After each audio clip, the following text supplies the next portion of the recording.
Our people must know the truth and nothing but the truth. France remains as a member of the UN Security Council, and yet France today remains one of the biggest perpetrators of human rights violations in Africa. And everybody is giving it, the world is giving it a blind eye. United Nations, it is a body that's supposed to be the watchdog for human rights violations. France remains the biggest risk to peace and security in Africa today, and nobody is talking about it. France did something absolutely deplorable. Made the former colonies, because they still are colonized, sign a document which they called the Pact for the Continuation of Colonization. Dig this. On one hand, we're giving you your independence, but on the other hand, sign this document that you are agreeing to continue to be colonized. So two countries said, no way, Jose, we aren't doing this, Guinea and Mali. The French could not understand it. How could an African country dare not want to be affiliated with France? So in their anger, history tells us that they went into those two countries, took everything that they thought they had brought, proceeded to pour concrete into the sewage pipes, completely devastating the two economies. This was also done as a way of letting the other countries know that should you refuse to sign this document, this is the fate that awaits you. So the rest of the countries signed the pact for the continuation of colonization remains in place. What is special about this? The Pact for the Continuation of Colonization said, 1, you shall deposit 85% of your bank reserves with the French Central Bank under the control of the French Minister of Finance. The French government will take all your monies, collectively invest your monies in the French stock market under the French name. And you don't have to know what the returns are. Should you wish to access some of your money, keep in mind that countries are now left with only 15% of their reserves. You have to submit your country's financial report. And if approved, you get to access up to 20% of your deposits from the previous year as a loan at commercial interest rates. I'm going to repeat that. Should you want to access some of your own money, you have to submit your own country's financial report. And if approved, you get it as a loan at commercial interest rate.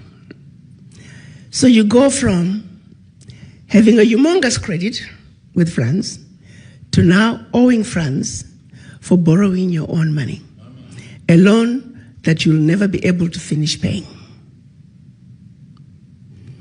They also said, all your minerals discovered and yet to be discovered, French companies have the first right of refusal. You go to those countries today, all major contracts, French companies have the first right of refusal. The water supply, the power supply, the mining fixtures, the oil rigs, roads construction, airports, French companies have the first right of refusal. If anything is left, the people in your country may get it. They also said, your military can only be trained by France. You can only purchase military equipment from France. France shall have military presence in your country and can invade your country without notice if France feels that her interests in your country are being violated.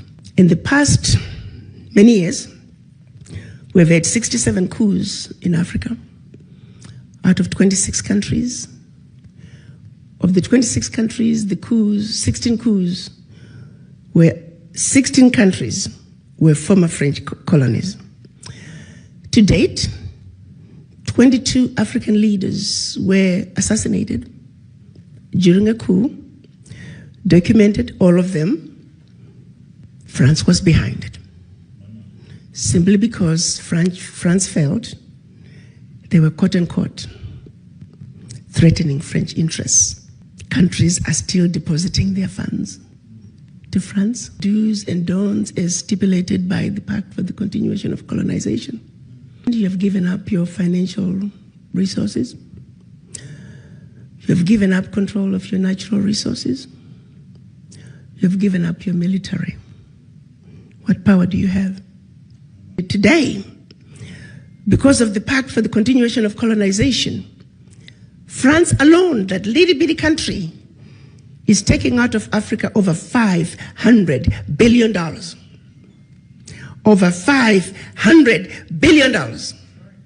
And by the time they finish investing that money into the French stock market, they're realizing trillions of dollars in any given year. Park that. The watchdogs for corruption are saying out of Africa, 50 billion gets out of the continent from corruption. The question I have is,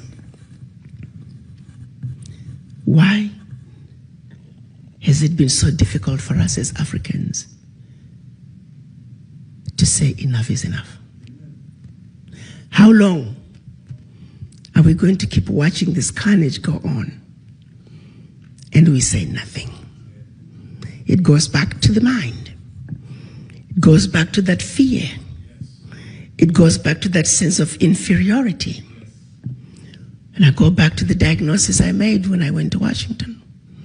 That until we black people understand that we are suffering from the legacy of colonization, that we are suffering from the legacy of slavery, that while we may have lost the shackles of in our legs and our hands, the shackles of the mind continue. Until we realize that we are a wounded people and we need healing, nothing about our circumstances is going to change. We are sick people. But to be sick, first you must realize and accept that you're sick. How do you go to the doctor if you don't think you're sick? We are not only in the doctor's waiting room on an outpatient basis. We are not even in the hospital in a general ward. As black people, we are in the intensive care. And we need to realize that. The baby is now born. And her name is the African Continental Free Trade Area. You see, the children of Africa must realize that now we need diapers, we need formula. There are going to be sleepless nights. This baby is going to cry. This baby is going to throw tantrums. We need to be ready to take care of this baby. Africa is on the move. The question is, are the children of Africa ready to step up and take what is rightfully yours? You got to understand, around the globe, as black people, the reason we are so disrespected is because we're poor. Most of us don't own anything. Singularly, while we were given our independence, the one thing that was denied from us is economic liberation.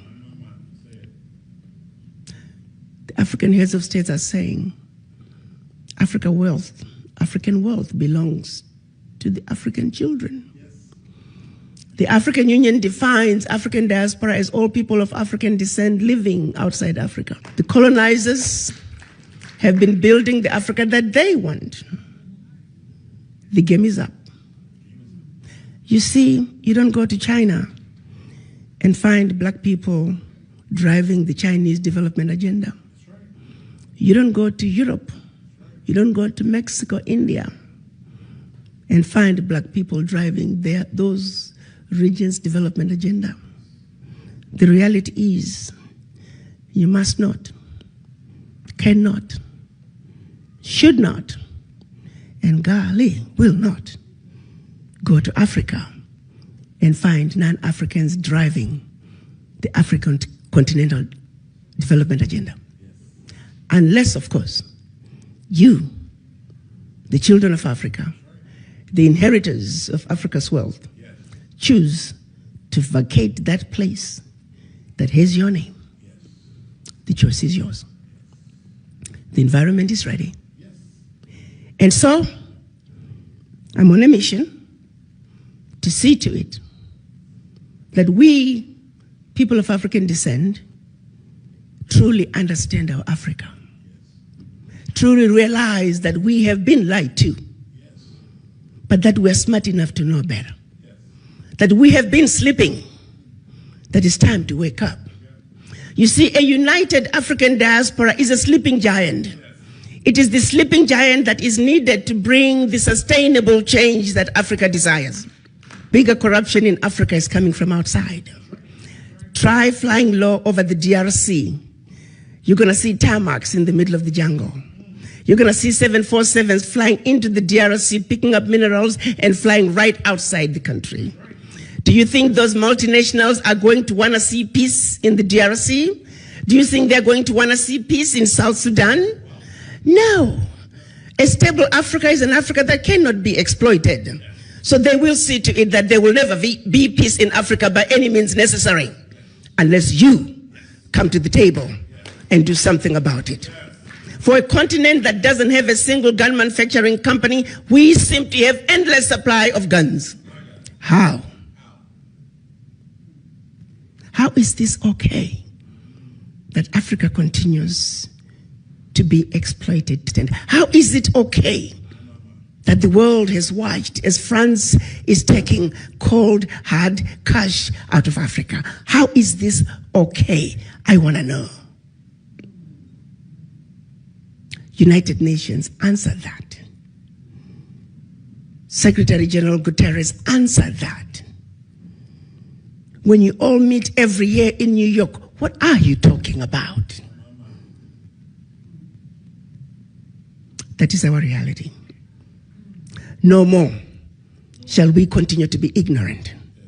Our eyes are open. We know our Africa. We are going to reconnect with our roots. African Americans, you must understand there is a void that is deep in each and everyone's subconscious. It is a void that affects everything you do. First, you must understand you have that void. In this country, with the exception of the American Indians, everybody is a foreigner. And everybody has their roots outside the United States. And the rest of the races are connected to their roots, with the exception of the African Americans. You're too busy running away from your roots. You're busy denying who you are. Well, guess what? It is what it is. You are an African, and Africa is home.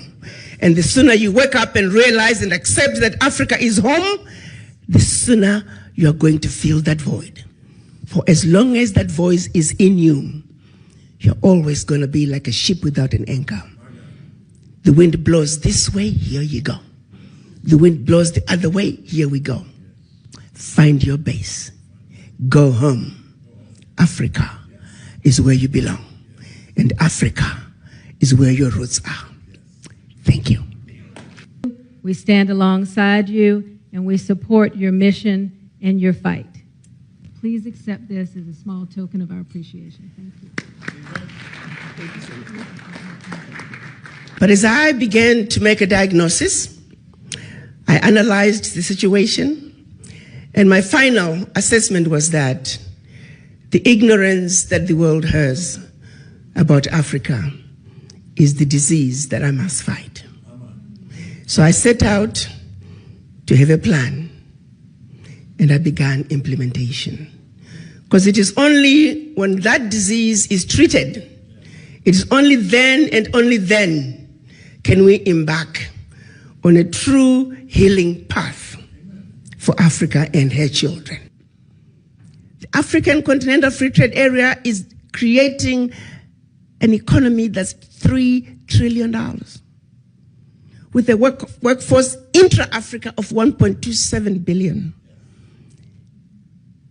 An environment that you can spread and grow your business like wildfire from one country to the other. The borders that have kept us from trading with each other as African countries are in the process of being melted as we speak.